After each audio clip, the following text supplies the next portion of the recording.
Today we'll be creating a coarse grid stick and shell model. We'll begin by creating our simulation files, making sure we create an idealized part. And we're going to go for all bodies. And we'll later be managing the visibility of our objects using layers. And because we're going to be doing that, let's make sure we select Use Original for the layer placement for our sim.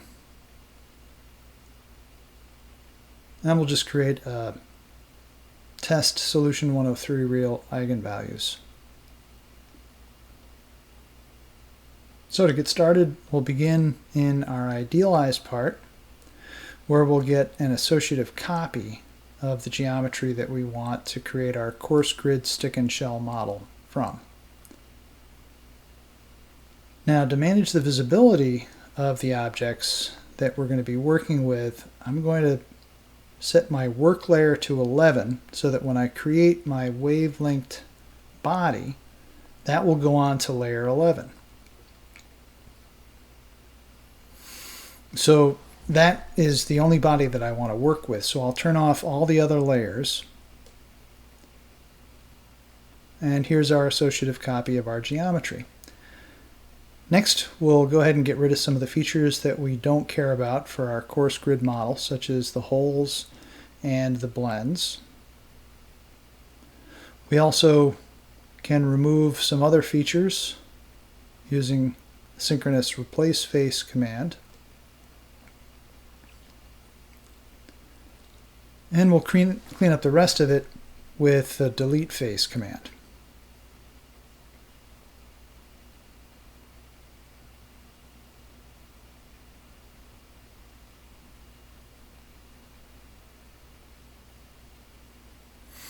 All right, now if we'd like to extend one end of our part here, we can easily use the move face command, or we could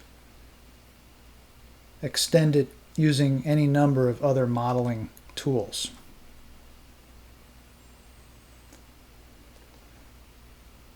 All right, next we're going to take a measurement of the thickness of our web. I'm going to select the faces on either side of our web, and you can see that it's 1/10 of an inch, and I'd like to create an expression from that. So I'm going to toggle that button in that dialog, and that will create a measurement feature in our part navigator.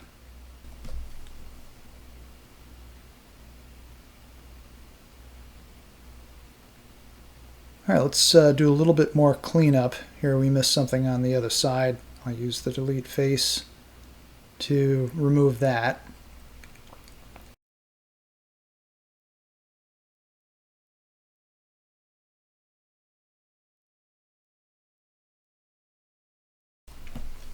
Next, we'll create a mid-surface of our part. And because I want to control the visibility of that independent of our solid, I'm going to create that on our work layer now being set to 12. And I don't want a mid-surface for all of the face pairs. I'd really like an OML mid-surface. So here, instead of using the mid-surface, I'm going to use the side 1 face for that face pair, as well as for our flange face pairs. The gussets, we're going to leave those as mid-surfaces. And now I've got 3 more face pairs that I need to set as my side 1 face. So let's identify those. So that's 12 and 14.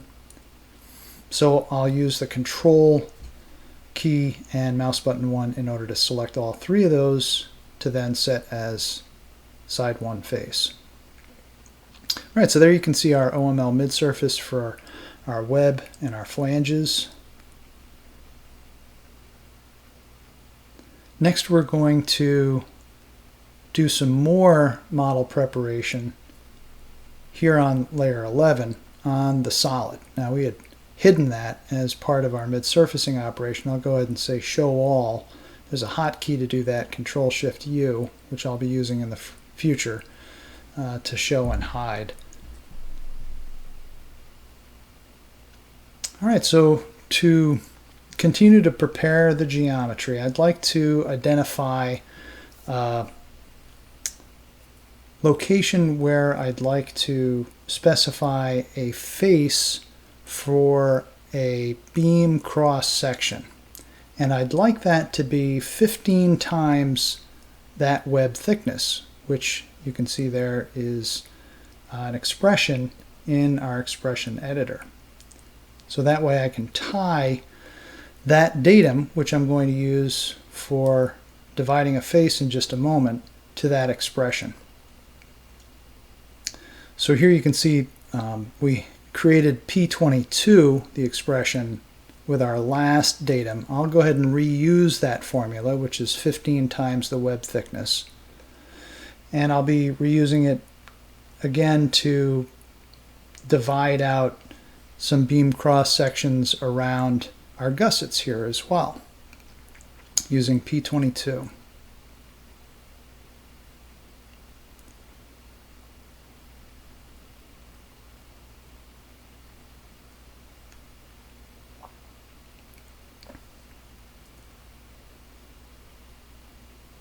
All right, now that we have all of our datum specified for dividing our faces to create our beam cross sections, I'll go ahead and divide our end face by that datum plane. So there you can see that's divided that face so that I can use it later in the specification of my beam cross section. Now for the bottom one, because we need to specify some faces for the gussets as well as the flange on the bottom, I'm going to go ahead and split the solid one time. And then I'm going to hide that bottom piece. So now to define the cross sections for our gussets, I'm going to go ahead and divide that face by our 4 datum planes here. And we could have specified even more, one for each gusset, but I know that the remainder of those gussets off to the right have the same cross section. So I'm going to reuse that second one. But just to show you how you could create multiple ones, we've done 2.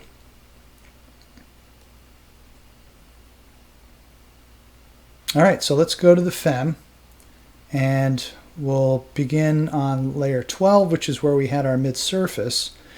And first I'm going to shell mesh, and the reason why I'm going to do that is because we need to do a little bit of abstraction to the geometry that we've got.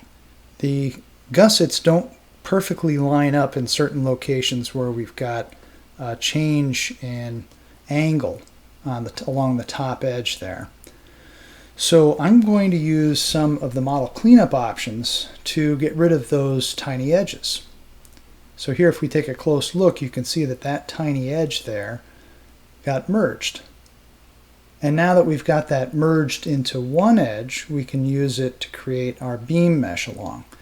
And I'm going to select some options there for my beam mesh to mesh coat, and auto chain selection will ensure we've got a consistent direction across the length of all of our selection, and the mesh coat will ensure that we've got the same number of elements along the edge as we have for our shell mesh.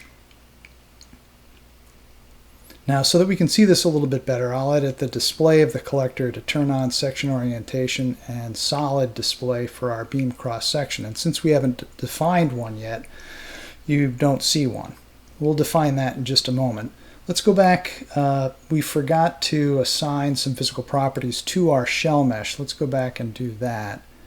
Now here we could inherit the material from the CAD model if it had been specified, or we could put in whatever material that we want. So here I'll specify an aluminum 6016. And we also want to ensure that we're inheriting the thickness of the shells from our mid-surface. Here I'll specify the evaluation type at element centroid. So here you can see the thickness that has been inherited to those elements.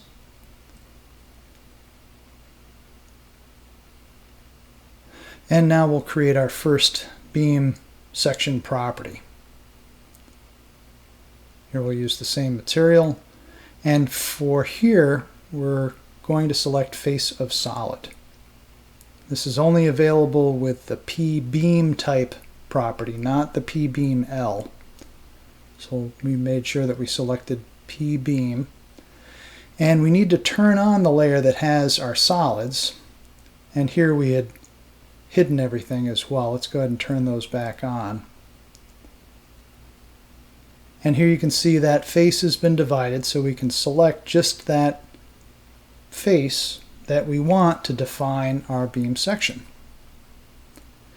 Now here we sort of need to guess at what the axis is going to be. It could be Z or it could be Y.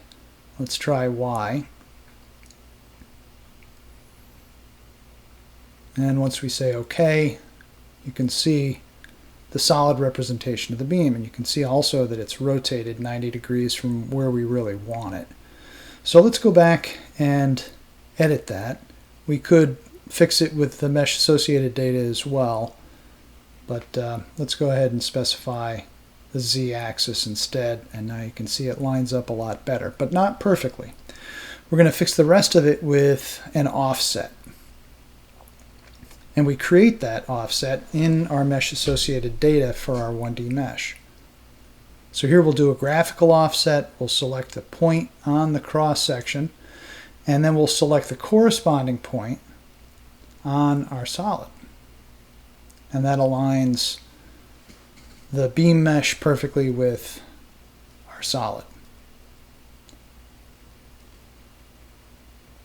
All right, so that looks good. Let's go ahead and turn off our solid layer and create our next beam mesh. Go ahead and make sure we've got auto chain, and we want to create a new collector as well because we're going to specify a different unique cross section for our next beam mesh. And here let's turn on our section view display and solid.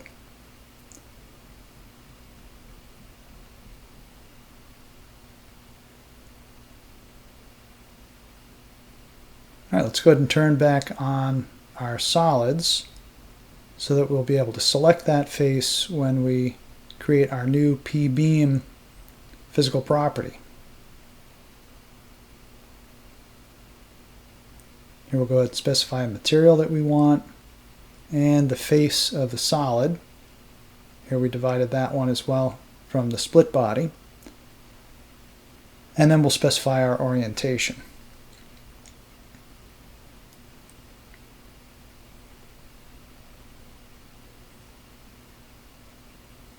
All right, that looks good. Let's go ahead and edit the mesh associated data to get the offset just right.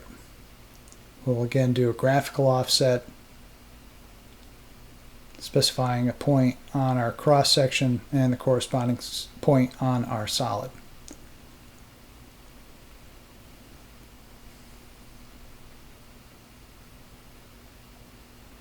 All right, so those two look good. Let's go ahead and do one of the gussets next. Go ahead and turn off the solid and go ahead and mesh our next beam.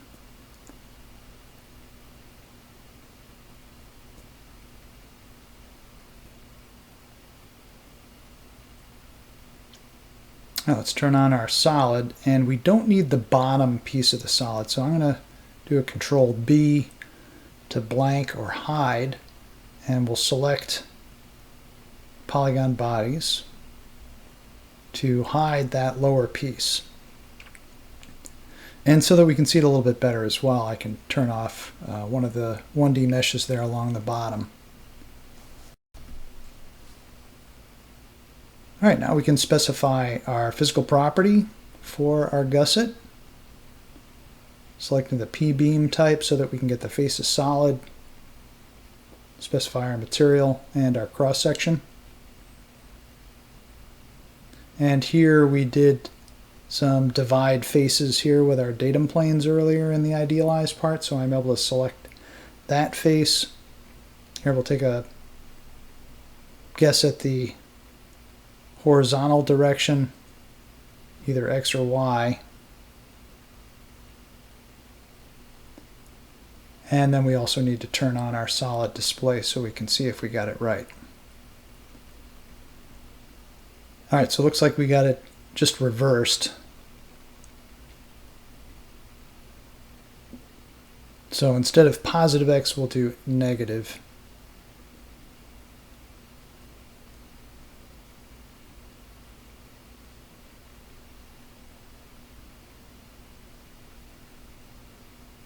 Alright, so that looks pretty close. We have an offset to put in if we want to get it perfect. We'll use the same graphical method. And I'll select a point on the cross section, and then the corresponding point on the solid you can see is offset along the element axis by some amount, which I don't want. So I'm going to manually set that to 0 so that we just get the offsets that are not along the element axis. Alright, now since the cross section is going to be the same for the remaining gussets, I'm going to go ahead and mesh them all at the same time into the same collector so they'll get the same physical properties. And since it's in the same mesh, they'll also get the same offsets, which we'll define in just a moment. But first we'll define the cross section. Select P-beam. Specify our material and our cross section as face of solid, and we'll select our next face.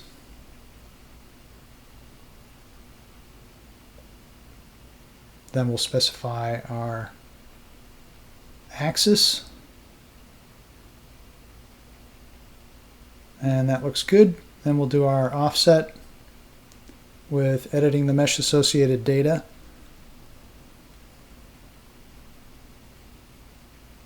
And in the same fashion, select a point on the cross section and a point on the solid, and then remove our offset along the element. Alright, so that looks good. Let's go ahead and turn off all our geometry so we're just looking at our finite elements, and that looks good. Let's go ahead and make sure that we haven't made any other mistakes by doing a test solve. Here I've got my free modal solution that we're running, and we'll take a look at the results. So our first flexible body mode would be mode number 7, and there you can see the shells. If we want to see the beams, we can specify a solid beam display type so that we can see a little bit better what's going on. And then we can do modal animation.